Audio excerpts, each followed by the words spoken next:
Claudia, how did you find carnivore? Um, I was about in 2023. I was about to go on a vacation with my husband's family, and I knew some of them are diabetic, others had cancer scheduled in their future. And I'm a solution oriented type of person, and I couldn't accept their verdict, to put it this way. I couldn't accept the surgeries, the medications, and I went myself through a diabetes scare. It's like one of the many. And so I started researching, looking for anything that could make sense, that would enable me to convince them to try maybe a different way. I don't believe in surgeries. I've never believed in them. They're not this solution. They're not the end all be all. They're just maybe a way of fixing something. But until we reach the surgery, I believe we should try everything based on my past history. So, and that's how I found carnivore. I thought I'm healthy, and I thought I'm helping them. And while I was listening to all the doctors, it's like I don't think I'll do any disservice or sorry service if I, or I'll be sorry if I don't say all their names, but Dr. Chafee, Dr. Berry, Baker, Dr. Barkey from New Zealand, I think he is, and all the people, yeah. And I was like, man, actually I have problems. So I've had problems. I have problems, and I might have problems if I don't do something about it. So what happened is, while I was working to convince them to try a different way, I convinced myself into carnivore the first week when I met them. I said, you know what? I'll show you what carnivore can do, even though I had no idea what carnivore does. So that's how I Wow. found it. Yeah. And so, what were the problems you were experiencing? Oh man. Okay, let's start. So I'll start by saying some of them were not dealt through carnivore. It's like just the later stages. I'm helping myself. So since I was 6 months old, I had pneumonias and infections. My parents used to joke somehow and say that when I was hearing the doorbell, I would hide out in the bed because I couldn't take any more the injections, like the infections. I was always on penicillin. I was always on some sort of medication that exists in Romania. It's polydine or kanamycin. I'm not sure if your viewers know about them. And the solution was antibiotic for everything that I had. Then I broke an arm, and the doctors didn't check that actually I broke the clavicle here. I have a dent, and I've never healed properly. So, yeah, let's start. So my back kept on going downwards. I was unable to use my muscles. I was pulling more towards right. I was favoring the right side to protect the left side, and nobody knew. So I was about 4 years old. So they were healing my arm, but the clavicle was not healing properly. So then at one point I started to have rheumatic pain. As far as I can remember, I had pain, as I used to say as a child, pain in my legs from my hips down. Not all the nights, but some nights. And so I would complain to my mother. She was like, oh, well, it's the weather, or it's raining outside, or it's cold outside. It's like, believes, right? It's okay. You're running, you're tired. So I would wrap myself in a warm blanket and put myself to sleep. I would just soothe myself to sleep as a child. So I lived in pain most of my life. And then we continue with my back took a turn. Like I was more of a question mark type of person. I have a long neck, so it's like then you can even see it. And everybody would criticize my posture, but not really look into what's happening. So you have the rheumatism. Actually was a rheumatic arthritis with whatever I was having, polycystic ovaries, just to start with, cavities everywhere. And now in hindsight, it's like discovering carnivore and learning about carbohydrates, I've realized that I lived on carbohydrates and plants, oxalates, most of my time. So I'm 47 years old. Communism was my birthplace. I lived in a communist country. So we'd get meat for Christmas from my grandparents, or sometimes when the meat was available in the store and we could take it. So our diet was carbohydrates, oils, and plants. That's what we had. And yeah, and my parents obviously would make their best, would provide some meat, but that was not enough. And as a child, I was extremely slim. And so carbohydrates, I've heard about the sugar fasting that people are doing these days. Well, apparently I did it all my life. So they used to call me Olive, Popeye's wife. From Papa, I was going to say Yeah. olive oil. Yeah. Yeah. Oh, wow. Yeah. Um, so you found this in 2023. Yeah. Yeah. Um, and when you started, how long did it take before you realized, oh, this is the right way to eat? I think the first week.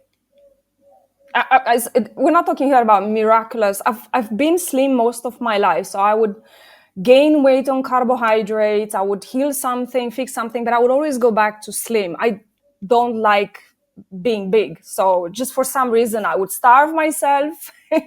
I would eat myself into all the salads, vegan, vegetarian. So what happened is in the first week, I've realized that first of all, I don't fall asleep in the afternoon. So that was the first thing. I had more energy. I felt positive without reason. So I work with mindsets. I look at language, I look at behavior, and I could hear myself using a different language. So up until that moment, I really thought it's all about mindset. It's a professional thing, right? It's like, I thought highly of myself. Oh, I've dealt with Graves' disease. It changed my language. I've dealt with the arthritis. I changed my language. I dealt with, what else was there? The endometriosis. And I've realized that food was the next component. Yes, belief systems are very important, but food, we're an organism, right? So it's like healthy mind in a healthy body. That's what the Latins used to say as far as mens sana in corpore sano. Well, I thought I have a healthy mind in such a sick body. Yeah. Right. So these things started improving, Yeah. and it was when in 2023 that you started? So I started in June 2023. The first week, we spent a week in Marrakesh. So it's not easy. It's not easy to find food, like traveling or living in a hotel. And now I like to joke and say, my goodness, I see sugar and carbs everywhere. There's something wrong with me now. So it's like pasta, rice, all the sauces with sugar in them. So I ate It chicken. Yeah, it's a little bit like when someone says, "You don't see many yellow cars on the road, do you?" And then Can you? suddenly you're noticing yellow cars everywhere. It's a little bit Yeah. that like that with the sugar, Yes. right? Yes, yes. So I had chicken to start with, beef. I've never liked beef. It has been something. It was a mountain to climb because my diet was obviously bread and the rest, but pork or chicken, fish maybe, though I don't really like fish. So beef it's an acquired taste for someone who never or lamb. My goodness, even today I'm struggling with the lamb flavor. It has to be New Zealand pasture raised or something. Otherwise, I can't tolerate it. I'll know. It's like, oh man, this lamb. So I had chicken the first week, some beef. I tried the lamb, but I failed. And I stuck to the protein, like eggs, turkey, bacon, or whatever they were giving us for breakfast, cheese, whatever I thought is protein. No sugar, even though I had some lemon drinks. And I did this for 6 months. I would say I doubled in carnivore for about 6 months. I would go back to sometimes eating a salad with friends. And I've realized that saying no is one of the hardest things to do on carnivore, by the way, to your friends. Because they know you with sharing a drink or having a meal, a pizza or a pasta, and saying no. And it's like, are you on diet? Are you sick? There's something wrong with you? You don't like my cooking? You don't want to go out? And I'm like, no, I'm trying something new. If you want to know about us, carnivore. No. I don't want to know. I'm very happy the way I am, as I thought I am. So 6 months I played with it. So I still had alcohol from time to time, even though I reduced it. Mainly protein. Mainly I switched to beef. I've realized that I like it, even though sometimes the taste can be overpowering. And slowly, I made the decision to cut everything out. It's like, it's time to say no, time to say yes to health. And one day, cold turkey, I stopped, even though it's like, I can't say that I was, eating carbohydrates or something. Beef, butter, bacon, and what else is there? Eggs. Right. And So so that's that was a January. 6-month Yeah, transition yeah, basically from June yeah, through to yeah, January. yeah, So, wow. And yeah. so you've been like beef, beef, butter, bacon, and eggs. I've just Dr. realized, I think Berry. that's the first time I've said that. Me too. You've been basically beef, butter, bacon, and eggs Yeah, yeah. for a year and a half now. Yeah, and I have added from time to time. So I like to play with the cheese and Greek yogurt. So I'll notice, or some milk. I'll try to find it. We live in Dubai, so we import most of the things. So it's hard to find unfiltered, unpasteurized, healthy food. So I'll double from time to time with some Jersey milk. So what I've noticed is that when I hit my limit with, I guess, the sugar in the milk, I'll fall asleep in the afternoon. It's like, okay, 2 cups of something, I'm good. It doesn't hurt me. It doesn't hurt me, but it will put me to sleep. So I'm like, okay, I'll calm down. Right. So it's just like that kind of little subtle sign that, okay, I've overdone it. Yeah, yeah. So there's, I know that it's like, okay, I don't know how many, I don't count macros or something. I don't come from a culture. There's like, I don't speak in calories. I didn't even know that carbohydrates turn to sugar. That's the level of understanding I had of my own nutrition and life. So it's like, I don't count carbs. I just eat. And when I feel well, I'll continue. When I don't feel well, I'll stop and I'll do something else. So does that means on carnivore, are you kind of intuitive eating, or do you have a Yes. set thing like you do Yes. 2 meals a day, or? It doesn't matter to me. It's like I have, I go through periods when I think I can devour 2 or 3 grams of butter a day for some reason. Or I can eat, let's say, a kilo of beef, grilled beef. I can do that, or a kilo and a half. I've done that. And then I'm like, oof, I'm full. I can't touch it. Other times I would wake up and I might want to eat some eggs or bacon. So it depends on the day. I don't. I know people are looking at their meals and how many meals, and I decided to go with the flow, follow my body, because I've never listened to my body. I was, I mean, I was about to go in a surgery, and I was a vegan. So I've tried everything: starving, Weight Watchers, veganism, vegetarianism. I was a vegan in 2018, living on smoothies and not saving the planet. It's hypocrisy, but still, I was saving the planet apparently. Damn, young and dumb sometimes I call myself. And I went in a surgery, endometriosis. It was a bad one. The doctor said, well, it's like half an hour, and then we ended up 4 hours in a surgery. So he didn't know how bad it is. And I continued with my juices after the surgery.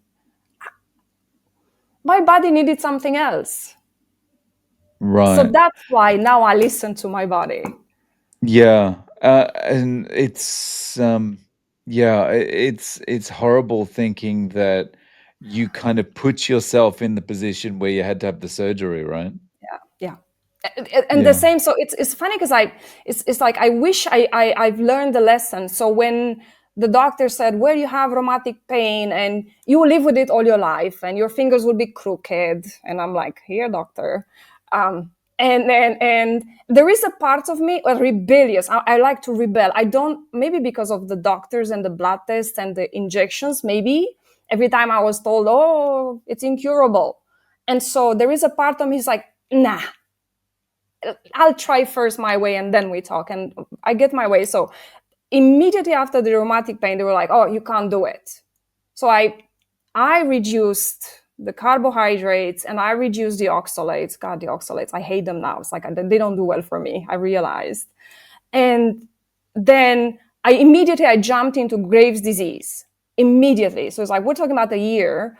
I was unable to sleep, unable to move. I lost weight. I think I was about 45 kilos. And now I'm at 54. I was 9 kilos less. Sweat, apparently a nightmare to be around, nervous. And I had a goiter, which is fascinating. Oh yeah, I had a goiter since I was 24 years old, from here to here. So when the doctor saw me, she said, "Oh, your last stage, it's incurable in your case. You will need radiation, you will need iodine, you will need a few other things, treatment." I was 50 pills a day I was taking. So I believed my doctor when she said, "You're going to get better, you need medication. 6 months into it, you'll gain some weight, you'll go back to your normal, your thyroid will be just fine. However, you'll need surgery." And that's when we stopped agreeing, my doctor and I. So I've realized that she was herding me down a path of surgeries and treatments and artificial hormones for my life. I've seen an aunt who went through that, and I didn't want to go there.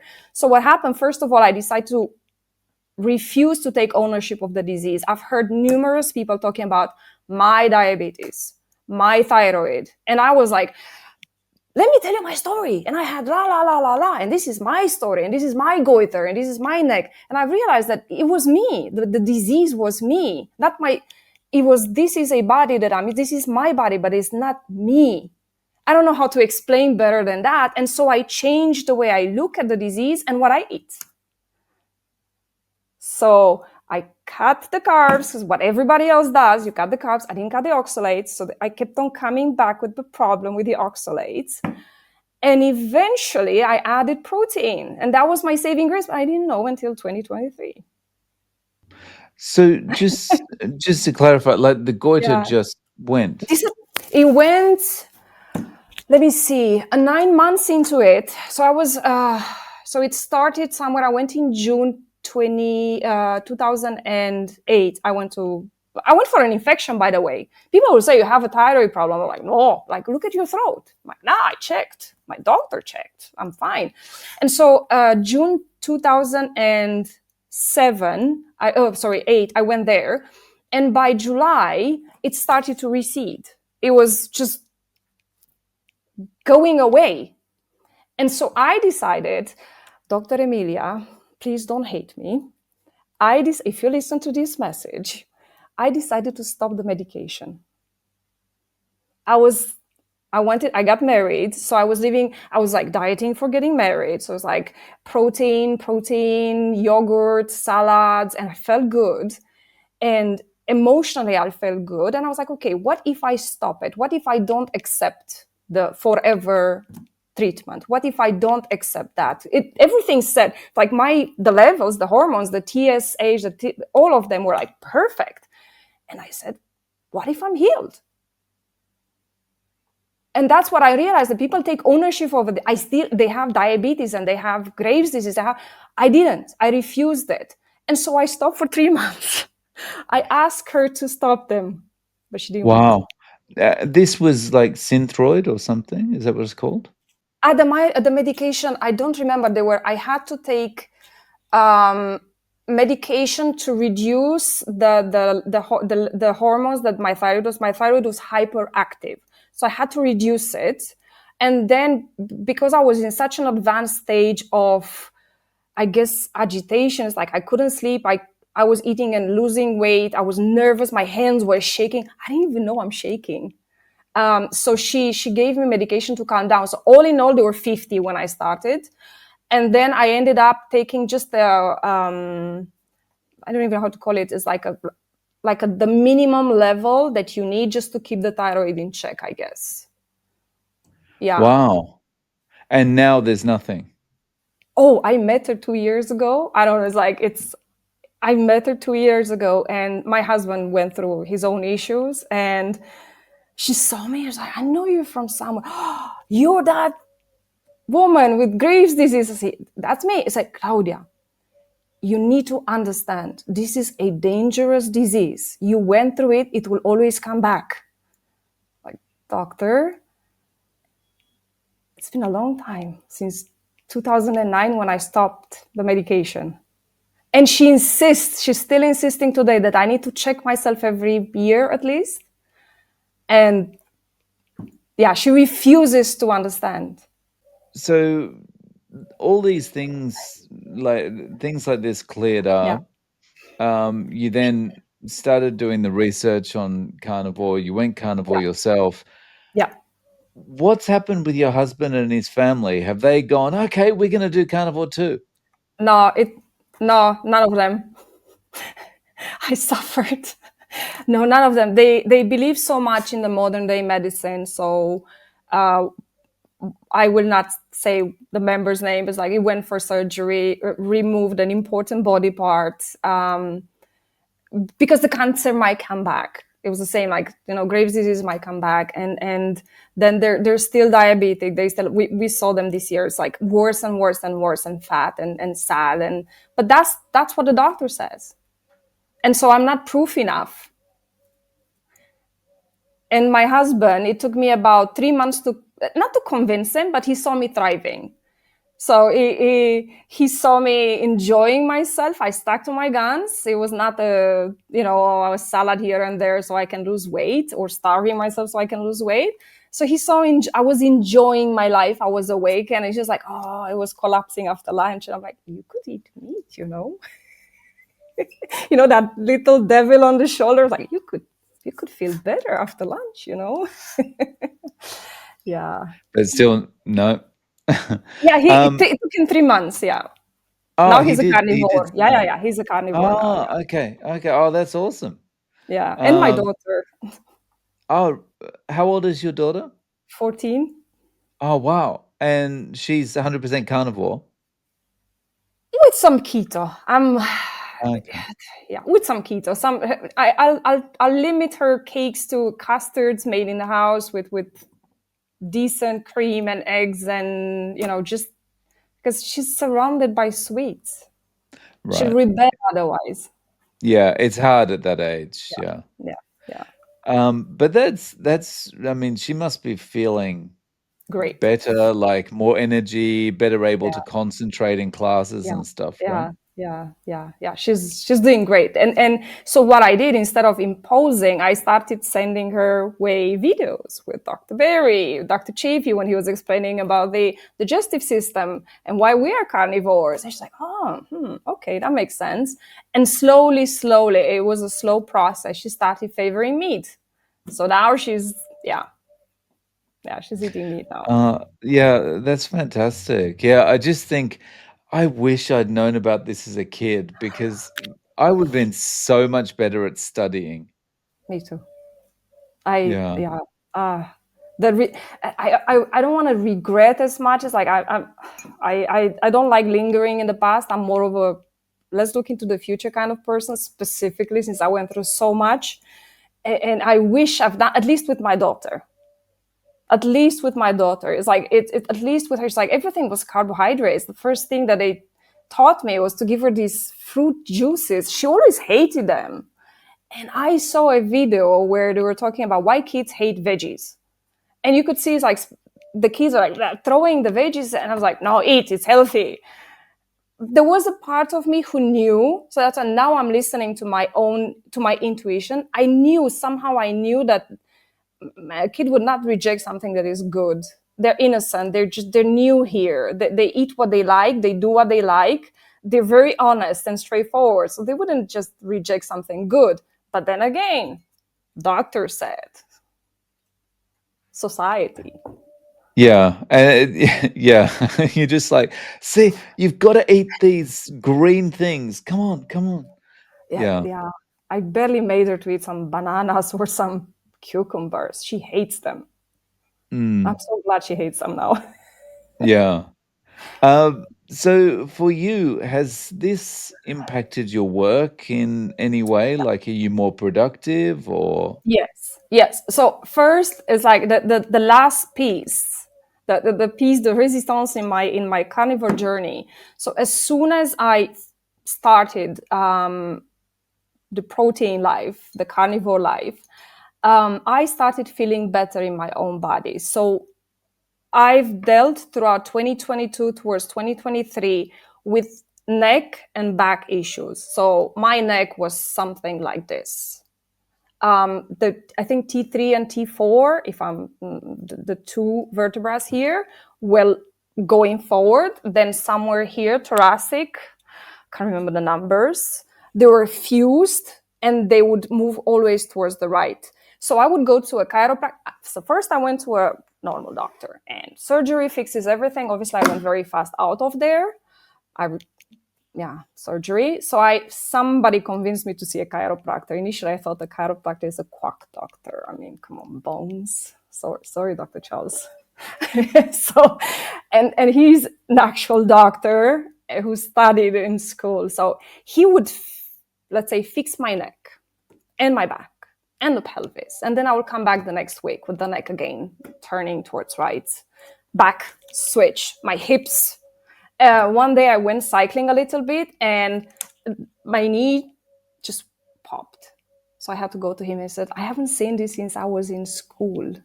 I'm like, Dr. Charles, you have to, you have to meet me. You need one like me in your practice. And so this would be recurring. I had my neck in a collar for about 2 months.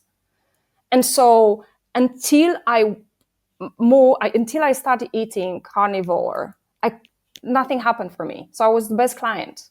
Massage and therapy and every week. And it's not cheap. So as soon as I started eating, I felt stronger. I don't even know how to explain. I felt me. I felt like I have flesh. I have muscles. I am alive. And so I asked, it's like, can I exercise? I was like, with your history, we would say, wait a little bit. And so I started exercising last year, September, once a week, 1 hour. Susanna, I know you're watching. I do my best to exercise as much as I can at home, but most of the time I forget. So this is the confessional time. I told her I will talk to you, so she'll hear me. I exercise with her once a week. So I've lost a kilo of fat and I gained a kilo of muscle since September.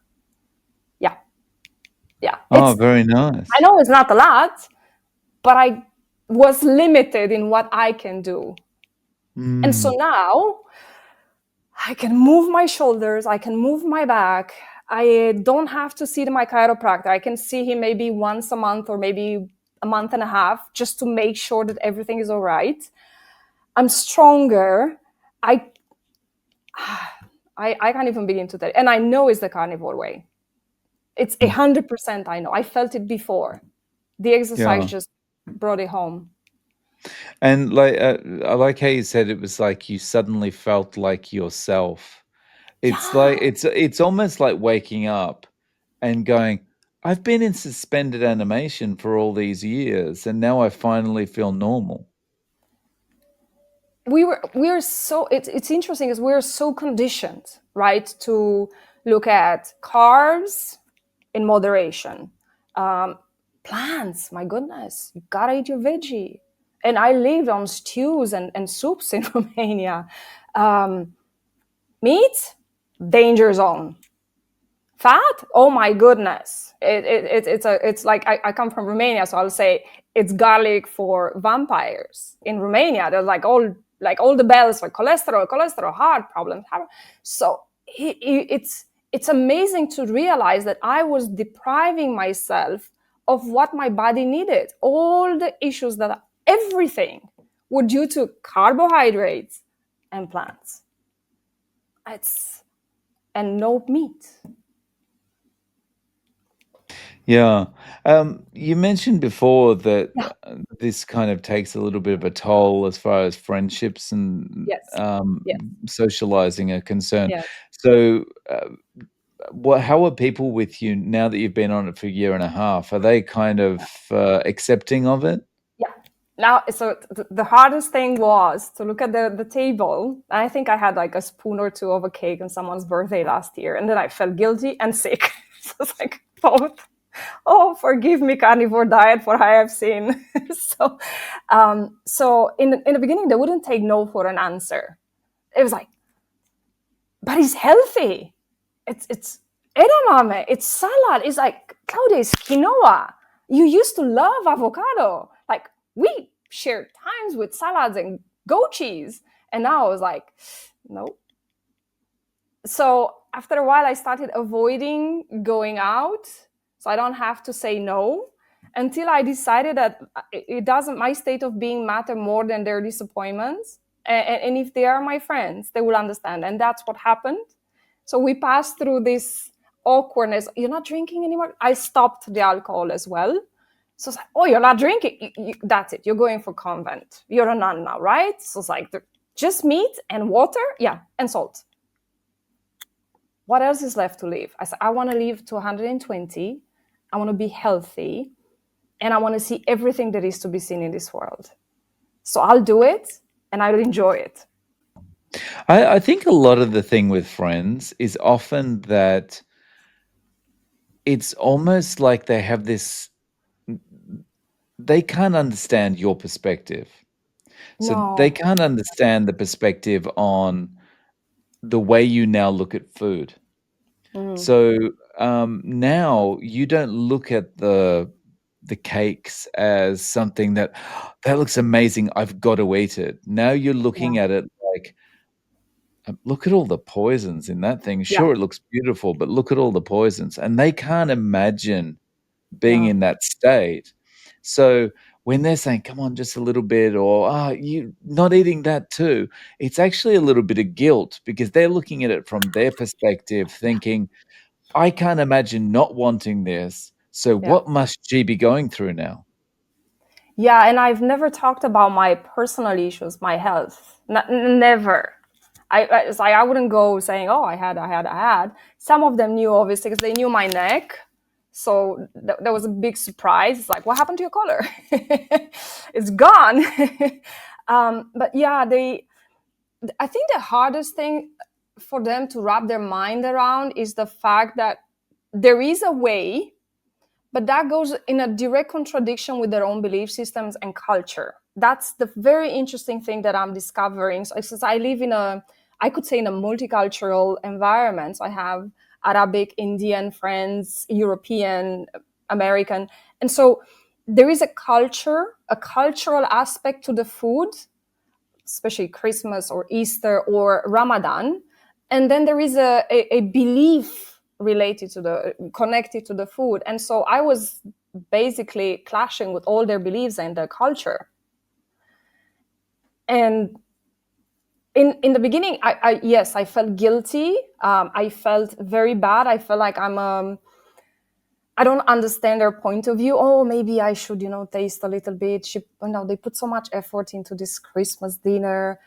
But then again, I'll go back to years and years of misery. I feel so good. That's what I told him. I feel on top of the world. And I know I have bad days, but I feel invincible. Why would they go back to misery? It's like, why? That was my thing. Why? And it's easy to kind of, to say that because the option is misery as a result of a couple of seconds of sweet taste in your mouth, and it's just not worth it, right? Disease. I mean, I have a string of immunitary issues, whatever they're coming from. My head, genetics, I don't think so, but the food, whatever it is, why would I go back there? And what is interesting is that their way of coping is, it works for you. We build differently. Yeah, I don't have a sugar problem. I'm like, sure, you just ate half of the bread, had 2 beers. Mm. Yep. Like, Yeah. how many lions look at another lion and go, "Yeah, well, it works for you, but I'm not having that gazelle." Exactly. Even though I would say my persistence is helping them, so now they're conscious of my presence. So I went today morning I visited a friend, and so she prepared things that she knew I would eat. Some pork fat. We eat in Romania is like smoked pork fat. It was like some pork fat and some dried veal and some eggs. And I was like, thank you. So I can see them doing it for me out of friendship, and I love it. And in the same time, they're doing it for themselves, because when they eat with me, they eat better, even if it's once a week. I'll take that victory or Right, whatever it yeah. is. Yeah, Oh, that's nice.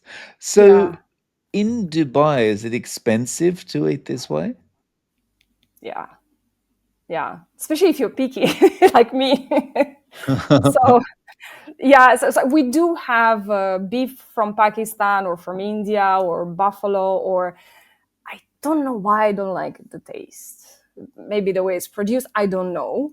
And so we find Australian Angus or Australian grass-fed beef. We are blessed to find Australian Wagyu as well, which is my favorite. I love it. The fat protein ratio works for me. And like I like to say, the more fat I eat, the slimmer I stay. So I have not budged from 54 kilos. So it's like I'm there since last year in January.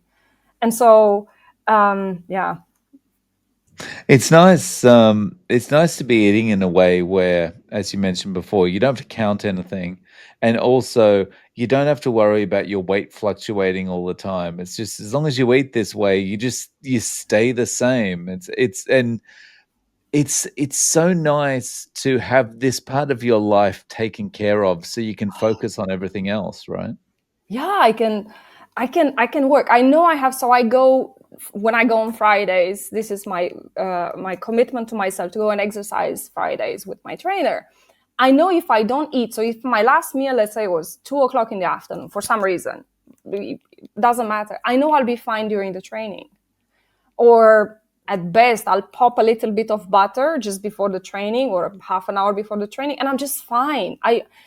Before I used to cycle, so it's like until my back flared up around 2021, I used to cycle, and I would be hungry and exhausted and lost for so many things. I would look for resources. I would go and gorge in food because I was depleted of energy. Now I don't have to do it. I'll just go. I can go 3 days without eating. So Yeah, yeah, and that's it's so nice that you can do that, yeah. and like you don't have to. You don't. It's not even a second thought. Like I get on a plane for 8 hours or something and not think anything of it, not eating. No. No, and people, yeah, people ask me about traveling. I'm like, okay, look, if the destination allows me, I'll take some dry beef with me. I'll just snack on it, and I can say no to the nice lady who's offering that tray of food, which for instance, Well, food. food. I had my doubts about it. I was like, food? Yeah, I can say no, and I would just get some beef, cheese. I'll find some cheese somewhere in the airport. One time I had a sandwich. Well, the Emmental and the prosciutto were like so thin. I ate them and I threw the bread. So we can always make choices. I'm resourceful. I'll find food and I'll eat it. Protein is protein. That's what I like to say. Yeah. Yeah. So, if you were giving someone advice on starting carnivore, based on the experience you've had, what would you tell them to do or advise them? I will say with first know that you want to go for it. It's like I've seen many people dabbling. I have a friend who's like, oh, I'll try for a month or something like that. I doubt it, but I was like, know that you want to go for it. Not because you're sick. So I have not tried it because I was sick. I was helping others. So I thought.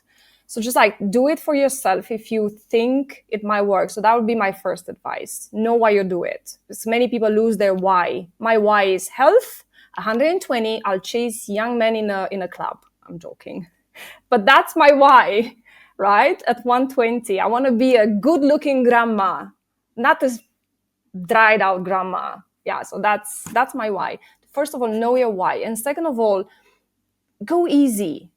I know there's so many. I'm devouring advices and recipes and ideas and what worked for you and what didn't work for you. Just like go easy and see what works for you. Not It's not that we're not made the same, but we have different history. We ate differently, so we can't be the same. It's not the body, it's the food habit. So I know I can't eat oxalates. I know. I tried. I'll be poisoned after that. I know I cannot eat carbs. I know. And I'll feel it. It's amazing. It's like 2 cups of milk. That's it. And so go easy and see what works. And when you're ready, take the leap. It will be worth it. Yeah. And don't Yeah. trust me, huh? Don't trust me. Check for I like yourself. I like the approach of go easy on yourself, and because Yeah, everyone is gonna be different. Like, there's people that can eat sticks of butter with reckless abandon, and, if I eat sticks of butter, then I'm not guilty. moving far from the bathroom. Yeah. So, yeah, it's everyone's different. Yeah. Say whatever you do, it's like whoever, it's like whatever you do what's best for you. Look, I'm still drinking coffee. Technically, that's oxalate. I told myself, you know what? It's a guilty pleasure that I am willing to give up from time to time, and other times I'm not willing to give up. So it's like choose your battles wisely. Depends where on which hill I want to die. I want to die on the coffee's hill though, 40 years later. Nice. Yeah. Um So, Claudia, if people want to reach out to you, do you have any social media or any way of getting in contact? So I am on Facebook. I will, now that you mentioned, I will check Facebook. I make it a point not to be on social media. So I will devour carnivore information. The rest, I just make it a point. It's not healthy for me. So I am on Facebook. I am on Instagram, or maybe I can leave my email address. I don't have a website or anything. So usually my clients find me through other clients, but that's No, on professional side. That's why I don't have anything. Yeah. yeah, no worries. Well, I'll link to those, including your email below. Claudia, thank you so much for coming Thank on and you. sharing your story. I really appreciate your time. Thank you. I appreciate your time too.